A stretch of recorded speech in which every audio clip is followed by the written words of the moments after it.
ಜ್ಞಾನ ಮಾರ್ಗ YouTube channel ನ ಸಮಸ್ತ ವೀಕ್ಷಕರಿಗೂ ನಮಸ್ಕಾರಗಳು. ನಮ್ಮ ಹಿಂದೂ ಧರ್ಮದಲ್ಲಿ ಸಾವಿರಾರು ಮಂತ್ರಗಳಿವೆ. ಆ ಮಂತ್ರಗಳಲ್ಲಿ ಅಪಾರ ಶಕ್ತಿಗಳು ಅಡಗಿವೆ. ಅಂತಹ ಮಂತ್ರಗಳಲ್ಲಿ ಒಂದು ಅದ್ಭುತ ಮಂತ್ರ, ನಮಗೆಲ್ಲ ಗೊತ್ತಿರುವ ಮಂತ್ರ ಗಾಯತ್ರಿ ಮಂತ್ರ. ಗಾಯತ್ರಿ ಮಂತ್ರವನ್ನು ಎಲ್ಲಾ ಮಂತ್ರಗಳಲ್ಲಿ ಅತ್ಯಂತ ಪರಿಣಾಮಕಾರಿ ಮಂತ್ರವೆಂದು ಹೇಳುತ್ತಾರೆ. ನಮ್ಮ ಸನಾತನ ಧರ್ಮದಲ್ಲಿ ಗಾಯತ್ರಿ ದೇವಿಗೆ ಮಹತ್ತರವಾದ ಪೂಜೆಯ ಸ್ಥಳವನ್ನು ನೀಡಲಾಗಿದೆ ಮತ್ತು ಗಾಯತ್ರಿ ಮಂತ್ರವನ್ನು ಪಠಿಸುವುದರಿಂದ ಜೀವನದಲ್ಲಿ ಬರುವ ನಕಾರಾತ್ಮಕ ಶಕ್ತಿಗಳು ನಾಶವಾಗುತ್ತದೆ. ಪೂಜೆಯ ಸಮಯದಲ್ಲಿ ಗಾಯತ್ರಿ ಮಂತ್ರವನ್ನು ಪಠಿಸುವುದರಿಂದ ಮಂಗಳಕರವೆಂದು ಪರಿಗಣಿಸಲಾಗುತ್ತದೆ. ಈ ಗಾಯತ್ರಿ ಮಂತ್ರದಲ್ಲಿ 24 ಅಕ್ಷರಗಳಿವೆ. ಒಂದೊಂದು ಅಕ್ಷರಕ್ಕೂ ಒಂದೊಂದು ಶಕ್ತಿ ಇದೆ. ಈ ವಿಡಿಯೋದಲ್ಲಿ 24 ಅಕ್ಷರಗಳಲ್ಲಿ ಅಡಗಿರುವ ಆ ಅಪಾರವಾದ ಶಕ್ತಿಗಳನ್ನು ತಿಳಿಯೋಣ. ಅದಕ್ಕೂ ಮೊದಲು ನೀವಿನ್ನೂ ನಮ್ಮ ಜ್ಞಾನ ಮಾರ್ಗ ಯೂಟ್ಯೂಬ್ ಚಾನೆಲ್ ಅನ್ನು ಸಬ್ಸ್ಕ್ರೈಬ್ ಮಾಡಿಕೊಂಡಿಲ್ಲವೆಂದರೆ ಈಗಲೇ ನಮ್ಮ ಜ್ಞಾನ ಮಾರ್ಗ ಯೂಟ್ಯೂಬ್ ಚಾನೆಲ್ ಅನ್ನು ಸಬ್ಸ್ಕ್ರೈಬ್ ಮಾಡಿಕೊಳ್ಳಿ. ಗಾಯತ್ರಿ ಮಂತ್ರವು ಎಲ್ಲಾ ಮಂತ್ರಗಳಲ್ಲಿ ಶ್ರೇಷ್ಠವಾದ ಮಂತ್ರವಾಗಿದೆ. ಗಾಯತ್ರಿ ಮಂತ್ರಕ್ಕೆ ಮಹಾಮಂತ್ರದ ಸ್ಥಾನವನ್ನು ನೀಡಲಾಗಿದೆ.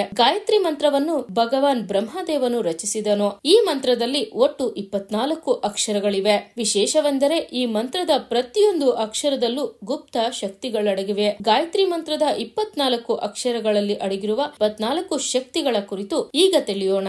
ಓಂ ಭೂರ್ ಭುವಃ ಸ್ವಃ ತತ್ ಸವಿತುರ್ವರೆಣ್ಯಂ ಭರ್ಗೋ ದೇವಸ್ಯ ಧೀಮಹಿ ಧಿಯೋ ಯೋನಃ ಪ್ರಚೋದಯಾತ್. ಈ ಗಾಯತ್ರಿ ಮಂತ್ರದಲ್ಲಿ ಮೊದಲನೆಯ ಅಕ್ಷರ ತತ್. ತತ್ ಎಂದರೆ ಗಣೇಶ, ಯಶಸ್ಸಿನ ಶಕ್ತಿ.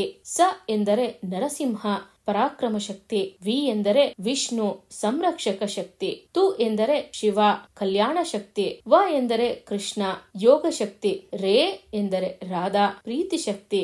ನಿ ಎಂದರೆ ಲಕ್ಷ್ಮಿ, ಸಂಪತ್ತು ಶಕ್ತಿ. ಎಂ ಎಂದರೆ ಬೆಂಕಿ, ಉರಿಯುವ ಶಕ್ತಿ. ಬ ಎಂದರೆ ಇಂದ್ರ, ರಕ್ಷಣಾತ್ಮಕ ಶಕ್ತಿ. ಗ್ರೇ ಎಂದರೆ ಸರಸ್ವತಿ, ಬುದ್ಧಿಶಕ್ತಿ. ದೇ ಎಂದರೆ ದುರ್ಗಾ, ದಮನ ಶಕ್ತಿ. ವ ಎಂದರೆ ಹನುಮಾನ್, ನಿಷ್ಠಾಶಕ್ತಿ. ಸ್ಯ ಎಂದರೆ ಭೂಮಿ, ಪೋಷಕ ಶಕ್ತಿ. ಧಿ ಎಂದರೆ ಸೂರ್ಯ, ಜೀವಶಕ್ತಿ. ಮ ಎಂದರೆ ರಾಮ್, ಮರ್ಯಾದಾ ಶಕ್ತಿ. ಹಿ ಎಂದರೆ ಸೀತೆ, ತಪಶಕ್ತಿ. ಧಿ ಎಂದರೆ ಚಂದ್ರ, ಶಾಂತಿ ಶಕ್ತಿ. ಯೋ ಎಂದರೆ ಯಮ, ಕಾಲಶಕ್ತಿ. ಯೋ ಎಂದರೆ ಬ್ರಹ್ಮ, ಉತ್ಪಾದಕ ಶಕ್ತಿ. ನ ಎಂದರೆ ವರುಣ, ರಸಶಕ್ತಿ. ಪ್ರ ಎಂದರೆ ನಾರಾಯಣ, ಆದರ್ಶ ಶಕ್ತಿ. ಹೋ ಎಂದರೆ ಹಯಗ್ರೀವ, ಧೈರ್ಯ ಶಕ್ತಿ. ದ ಎಂದರೆ ಹಂಸ, ವಿವೇಚನ ಶಕ್ತಿ. ಯಾತ್ ಎಂದರೆ ತುಳಸಿ, ಸೇವಾ ಶಕ್ತಿ. ಗಾಯತ್ರಿ ಮಂತ್ರದಲ್ಲಿನ ಎಲ್ಲ 24 ಅಕ್ಷರಗಳು ವಿವಿಧ 24 ಶಕ್ತಿಗಳನ್ನು ಪ್ರತಿನಿಧಿಸುತ್ತವೆ. ನಾವು ಈ ಒಂದು ಮಂತ್ರವನ್ನು ಪಠಿಸುವುದರಿಂದ ಎಲ್ಲ 24 ಶಕ್ತಿಗಳನ್ನು ಪಡೆದುಕೊಳ್ಳಲು ನಮಗೆ ಸಹಾಯ ಮಾಡುತ್ತದೆ.